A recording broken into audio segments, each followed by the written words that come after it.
오늘 본 말씀은 예레미야 25장입니다. 오늘 본문은 크게 두 단락으로 나눌 수 있습니다. 먼저는 1절부터 14절까지로 어제까지의 본문과 마찬가지로 이 앞부분에서는 남유다 사람들을 향한 하나님의 토로하시는 질책의 메시지를 담고 있습니다. 그리고 이어지는 15절부터 마지막 38절까지의 말씀은 남유다뿐만 아니라 주변 모든 나라에 이르기까지 하나님께서 내뱉으시는 그 진노의 메시지를 담고 있습니다. 우리가 오늘 본문으로 이 예레미야 25장 전체를 읽었기 때문에 원래는 우리가 다 이렇게 살펴보는 것이 좋겠지만, 그러나 시간 관계상 오늘 말씀은 이 앞단락인 1절부터 14절까지로 제한해서 우리가 나누도록 하겠습니다. 먼저 말씀의 이해를 위해서 오늘 본문 말씀은 어제 본문인 예레미야 24장과 시간적으로 좀 꼬여 있다라는 것을 나누고자 합니다. 그러니까 오늘 본문이 어제 본문보다 시간적으로 먼저 일어난 일입니다. 이것은 무슨 말인가? 지금 우리가 함께 읽고 있는 이 예언서 예레미야서는 시간적인 순서대로 기록된 역사서가 아닙니다. 예언서잖아요. 그러니까 예레미야가 전했던 예언의 내용들, 그가 남유다 백성들을 향해서 또 온 세계 열방을 향해서 외쳤던 그 메시지를 모아놓은 책이에요. 그러니까 모아놓을 때 좀 시간적인 순서대로 잘 모아놓았더라면 우리가 읽기 훨씬 더 수월했을 텐데, 그 시간적인 순서를 고려하지 않고 그 메시지들을 그냥 한데 모아서 엮은 예언서이기 때문에, 역사서라면 당연히 시간적인 순서도 배열을 해놓았겠지만 이 예언서는 이런 부분에서 사실 우리가 혼자 읽기 좀 어려운 부분이 있습니다. 사실 독자인 우리에게 좀 불친절한 책이라고 할 수 있는데요, 그렇다고 해도 우리가 이렇게 함께 말씀을 읽어 나간다면 전혀 이해하지 못할 책들은 아닙니다. 그러니까 여러분들 계속해서 앞으로도 예언서가 많이 나오는데 여러분 끝까지 힘내시고 저와 함께 또 우리 다른 목사님들과 함께 새벽기도 잘 지켜나가실 수 있기를 바랍니다. 네, 그렇다면 이제 본문의 내용을 함께 구체적으로 살펴보도록 합시다. 오늘 우리가 특별히 주목해 보아야 하는 절이 있습니다. 주목해 보아야 하는 부분이 두 군데 정도 있는데 그 두 부분은 어디일까요? 먼저 우리가 오늘 본문 말씀 3절을 함께 읽어보도록 하겠습니다. 오늘 본문 말씀 3절입니다. 함께 읽습니다. 시작.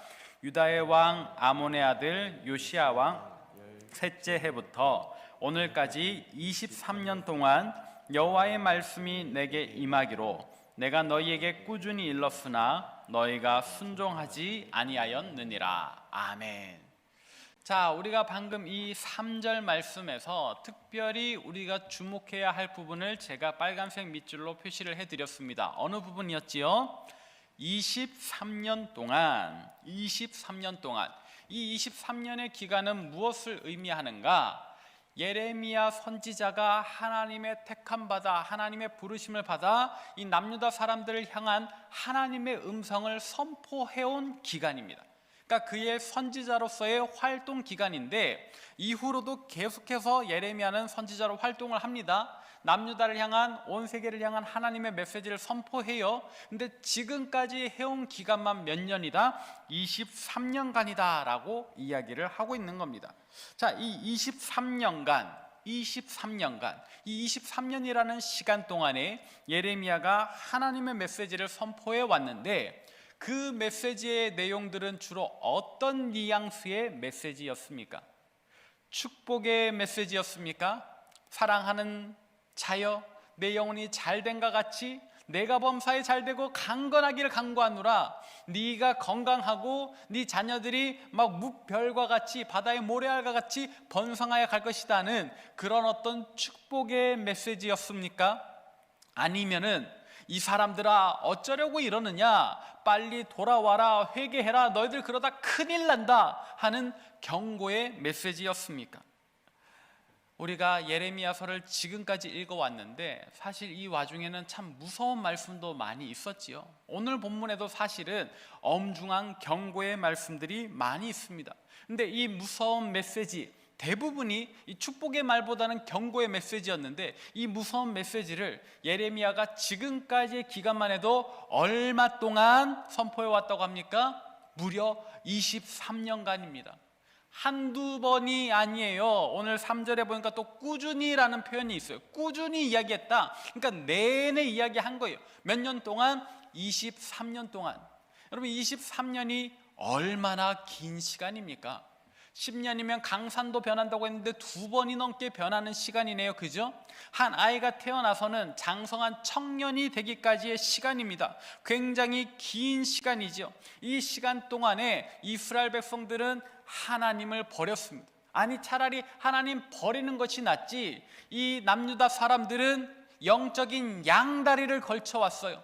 바알을 의지하면서 하나님을 의지하면서 또 바알을.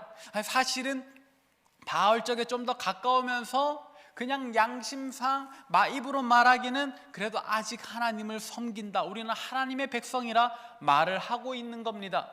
영적인 간음을 저지르면서 말이죠.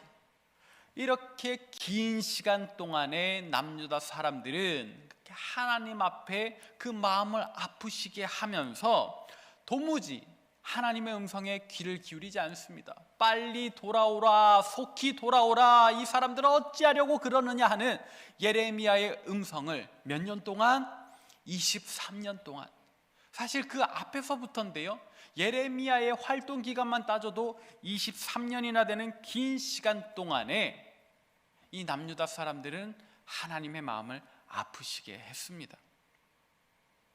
근데 사실 우리가 이 23년이란 시간 그냥 이렇게 대해서는 크게 실감나지 않는 것 같습니다. 이 23년의 시간, 사실 하나님의 사랑에 비추어 보면 하나님이시니까, 사랑하시는 하나님, 영원한 하나님, 우리를 그토록 애간장하게 사랑하신다 하니까 이 정도 그래도 기다릴 수 있지 않나. 그 마음이 아프실 수는 있겠지만 그래도 이 정도 참으실 수 있지 않나. 오래 참으시는 하나님이라면서요 하면서 어쩌면 그 아픔에 크게 공감하지 못할 수도 있겠습니다. 그래서 한번 생각해 보았습니다. 이 23년이라는 시간, 이렇게 생각해 보면 좀 다르게 다가오지 않을까요? 우리의 자녀들이, 여러분의 자녀들이 고3을 마치고 이제 20살 대학교에 입학을 해야 되는데 재수를 하는 겁니다. 삼수를 하는 겁니다. 무려 23수를 한다고 생각해 보십시오. 여러분의 자녀들이 재수도 힘들어요. 삼수는 더 힘들어요. 사수 정도 되면 사실 대학 가기를 멈추고 그냥 다른 진로, 다른 적성을 찾는 게 오히려 빠를 겁니다. 그런데 우리 자녀가 23수를 한다고 해요. 근데 그 23년 동안 대학 가기를 공부하면서도 그렇게 공부를 열심히 하지 않는 것 같을 때 여러분은 그것을 참고 보고 견디며 기다리실 수 있겠습니까? 23년 동안 그러고 있다면 고시 공부가 아니에요. 공무원 시험도 아니에요. 그냥 수능 공부를 그 정도 한다고 생각을 해보십시오. 그럼 이제 좋게 타이르겠지요. 얘야, 우리 다른 진로 찾아볼까? 근데 사실 속마음은 이거지요. 얘야, 너 공부머리 아닌 것 같으니까 때려치우자. 만약 우리 자녀가 수능 공부를 그 정도 한다 치면 우리는 진작에 멈추라고 했을 겁니다. 진작에 포기하자고 했을 겁니다. 그런데 어찌 하나님의, 우리의 죄를 향한 그 마음은 23년도 우리가 크게 공감하지 못하는 것일까요? 사랑의 하나님이시니까, 오래 참으시는 하나님이시니까, 그 정도 하실 수 있으니까 라고 생각한다면 우리는 어쩌면 하나님께 대하여 너무 가혹하게 대하고 있는 겁니다. 여러분, 하나님이 우리를 가혹하게 대하시는 게 아니에요. 우리가 하나님께 가혹하게 대하고 있는 겁니다.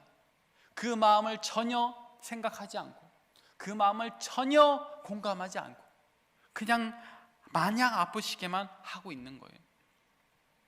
오늘 본문에서 이 예레미야 선지자의 외침은 남유다 사람들을 향해 있는 겁니다. 그러나 어찌 그 목소리가 남유다 사람들을 향해서만 전해지고 있겠습니까? 오늘 우리를 향해서도, 저와 여러분을 향해서도 하나님 똑같은 메시지를 전하고 계십니다. 우리를 그토록 오래 참고 계신다 이 말입니다. 적어도 23년, 아니요 여러분들의 평생을 하나님께서 기다리고 계십니다. 무엇을 기다리고 계시는 걸까요? 우리가 아무도 모를 거라, 혹은 하나님께서 이 정도 용납하실 거라 생각하고 있는 그 은밀한 죄에 회개하기를 기다리고 계신다는 겁니다. 여러분, 이 말씀을 듣는 순간에, 혹은 여러분들이 최근에 계속해서 말씀을 들으면서 떠오르게 되는, 고민하게 되는 어떤 은밀한 죄 있지 않으십니까? 정말로 남들은 모르지만 그러나 내가 알고 하나님이 알고 계시는 그 어떤 은밀한 죄 있지 않으십니까? 만약에 그런 죄가 있다면 오늘만큼은 회개하실 수 있기를 바랍니다. 하루라도 하나님 더 기다리시지 않도록, 지금까지 내 평생을 기다려 오신 하나님 하루 더 기다리시지 않도록, 그렇게 애타게 마음 아파하셨을 그 하나님 하루만큼은 더 아프시지 않도록 여러분, 오늘은 회개하지 않으시겠어요? 하나님께서 우리를 그토록 오래 참고 기다리시거늘 그 하나님 더 마음 아프시지 않게 회개하실 수 있기를 바랍니다. 그렇다면 오늘 우리가 주목해 보아야 하는 두 번째 부분은 어디일까요? 오늘 본 말씀 4절을 함께 읽어보도록 하겠습니다. 함께 읽습니다. 시작. 그러므로 여호와께서 그의 모든 종 선지자를 너희에게 끊임없이 보내셨으나 너희가 순종하지 아니하였으며 귀 기울여 듣지도 아니하였도다. 아멘. 자, 우리가 이 4절을 또 주목해 보아야 하는 이유는 무엇일까요? 여러분, 어떤 부분이 눈에 들어오셨습니까? 또 제가 빨간색 밑줄을 쳐드렸습니다. 그것은 바로 여호와께서 그의 모든 종 선지자를 끊임없이 보내셨다는 부분이에요. 끊임없이 보내셨다. 예레미야는 이야기를 하는 거예요. 나도 지난 23년간 계속 꾸준히 너희에게 이야기를 했는데, 근데 나만 하나님 보내신 게 아니지 않느냐, 나 말고도 다른 선지자들 끊임없이 보내셨지 않느냐라는 이야기를 하는 거예요. 끊임없이.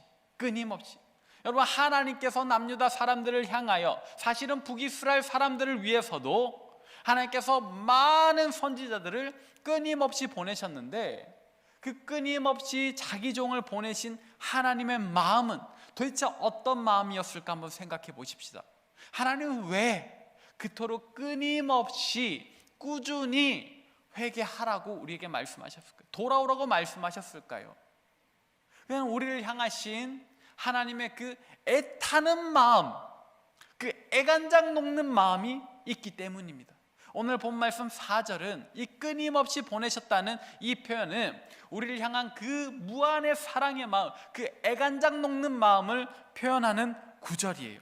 그 애절함을 표현하는 구절이라 이 말입니다.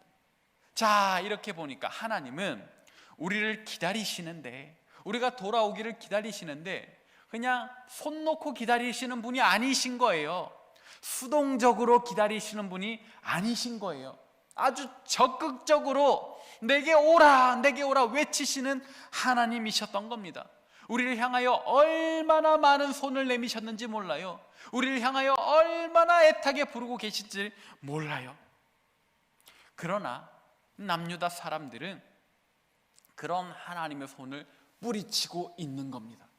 그런 하나님의 음성을 귀 막고 도무지 듣지 않고 있는 겁니다. 마치 이 표현은 이 시인 안치환의 시 깃발처럼 이 소리 없는 아우성을 만들어 버리는 거예요. 사실 우리 하나님은 소리를 외치고 있거든요.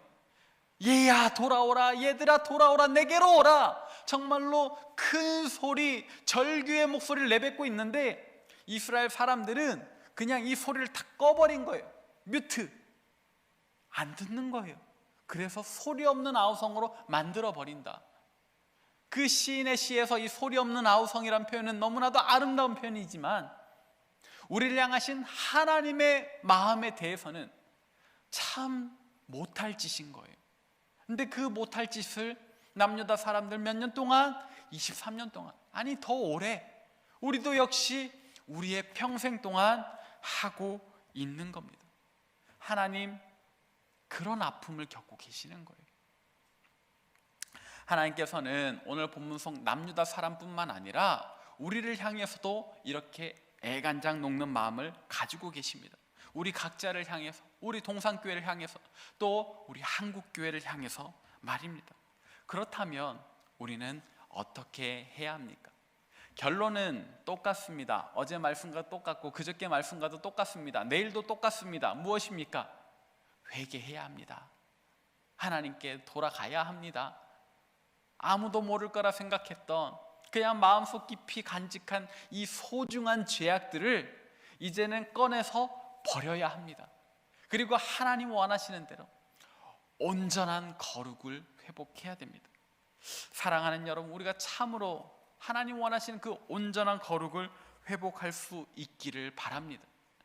만약 우리가 오늘도 이 말씀에 대하여 우리의 귀를 닫아버린다면 우린 또 한 번 우리를 향한 하나님의 절규를 소리 없는 아우성으로 만들어 버리는 것입니다. 이에 대해서 잠언의 말씀도 우리에게 이렇게 경고를 하고 있는데요, 우리 함께 잠언 6장 10절과 11절을 읽어보도록 하겠습니다. 잠언 6장 10절과 11절입니다. 함께 읽습니다. 시작. 내가 좀 더 자자, 좀 더 졸자, 손 모으고 좀 더 누워있자 하면 내 빈궁이 강도같이 오며 내 곰핍이 군사같이 이르리라. 아멘. 여러분 잘 알고 있는 말씀이잖아요. 내가 좀 더 자자, 좀 더 졸자, 그냥 손 이렇게 모으고 좀 더 누워있자 하면 어떻게 돼요? 빈궁이 또 곰핍이 강도같이 군사같이 이른대요. 이것은 우리 일상의 게으름에 대한 경고이기도 하지만 우리의 영적인 게으름에 대한 경고이기도 합니다. 오늘 회개해야 할 일을 내일 회개할래, 모레 회개할래, 나중에 회개할래, 오늘 회복해야 하는 거룩을 좀 더 있다가 아직은 내 편한 대로 살다가 그러다 보면 어느 순간에 강도같이 우리를 체포하러 오는 군사와 같이 하나님의 심판이 우리에게 임한다는 엄중한 경고의 말인 거예요. 그러니까 여러분, 우리는 더 지체할 시간이 없습니다.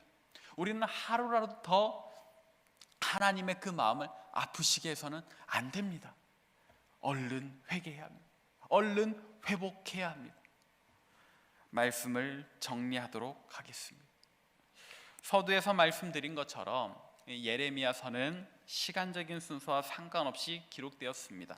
그래서 우리는 오늘 본문에서 하나님께서 남유다 사람들이 이미 23년간이나 그들이 돌아오기를 기다리셨음에도 불구하고 이후에도 더 하나님이 기다리셔야 했다라는 것을 이미 알고 있지요. 근데 이 기간을 다 합쳐보면 그 남유다 사람들에 대해서만 하나님이 얼마나 기다리셨을까 계산해보니 40년입니다. 그러니까 이미 23년을 기다리셨는데 이후에도 17년이나 더 예레미야를 통해서 돌아오라고 하나님께서 말씀하셨어요. 자, 그렇게 생각해 본다면 아직 우리에게 여유가 있는 것 같지요? 아닙니다, 여러분. 그렇게 생각해서는 안 돼요. 하나님께서 남유다 사람들을 그토록 오래 참으신 이유가 무엇인가? 여기에 대해서는 우리 신약 성경에 베드로가 잘 대답을 해주고 있어요. 우리 베드로 후서 3장 9절의 말씀을 통해서 하나님 기다리신 이유를 살펴봅시다. 함께 읽습니다. 시작. 주의 약속은 어떤 이들이 더디다고 생각하는 것 같이 더딘 것이 아니라 오직 주께서는 너희를 대하여 오래 참으사 아무도 멸망하지 아니하고 다 회개하기에 이르기를 원하시느니라. 아멘. 물론 베드로가 이렇게 대답한 그 맥락은 좀 다릅니다만 그러나 그 본질은 똑같아요. 하나님께서 이미 23년을 기다리셨으면서도 17년을 더 남유다를 기다리신 이유, 바로 여기 있는 겁니다. 정말 하나님은 그들이 멸망하기를 원하지 않으셨던 거예요. 정말 하나님은 그들이 회개하기를, 정말 하나님은 그들이 자기에게로 돌아오기를 오래 참고 기다리시는 거예요. 마음 아픈데 좀 더 기다려 보시는 거예요. 혹 오늘이면 돌아올까? 혹 내일이면 돌아올까? 그렇게 기다리신 시간이 추가로 17년인 거예요. 그 얼마나 못할 짓입니까? 그 얼마나 해서는 안 될 일입니까? 근데 그들이 했던 그 부끄러운 일을 우리가 해서야 되겠습니까? 우리도 해서야 되겠습니까? 여러분들 마음속에 지금까지도 회개하지 않으신 죄가 있다면, 여러분들 일상 속에 지금까지도 고치지 않은, 회복하지 않은 그런 모습이 있다면 오늘 기도 가운데 결단하시고 다짐하셔서 다 회개하시기 바랍니다. 다 고쳐내시기 바랍니다. 이 삶이 불과 3일밖에 가지 않더라도, 그러나 오늘만큼은 하나님 그 마음 아프시지 않게, 우리를 향하여 품으신 그 사랑의 마음 더 괴롭지 않으시게 고치시고 회개하는 저와 여러분 되시기를 바랍니다. 기도하겠습니다. 우리를 오래 참으시고 기다리시는 사랑의 하나님 아버지, 감사합니다. 오늘 말씀을 통해 우리가 다시 한번 우리를 향하신 하나님의 그 애절한 사랑의 마음, 그 목적과 의미를 깨닫습니다. 하나님, 우리를 향하신 그 사랑의 마음 부끄럽지 않으시게, 하나님 마음 더 아프시지 않게 우리가 스스로 회개하고 하나님께 속히 돌아와 온전히 거룩하게 살고자 다짐하오니 주여 우리를 받아 주옵소서. 사랑 많으신 우리 구주 예수 그리스도의 이름으로 기도합니다. 아멘. 이제 축도하도록 하겠습니다. 이제는 우리 주 예수 그리스도의 은혜와 하나님의 지극하신 사랑과 성령의 위로하심이, 우리를 향하신 하나님의 그 애절한 사랑의 목적과 의미를 깨닫고 그 사랑에 부끄럽지 않게, 그 마음 더 아프시지 않게 스스로 회개하고 돌아와 온전히 거룩하게 살기로 다짐하고 소망하는 이 자리에 모인 모든 주의 백성들 머리 위에, 또 세계각지에서 목숨 걸고 사역하시는 선교사님들 그 가정과 사역 위에, 그리고 코로나19로 아파하고 신음하는 우리 조국 대한민국과 저 북녘 땅과 온 세계와 열방 위에 이제로부터 영원토록 함께 없시기를 간절히 축원하옵나이다. 아멘.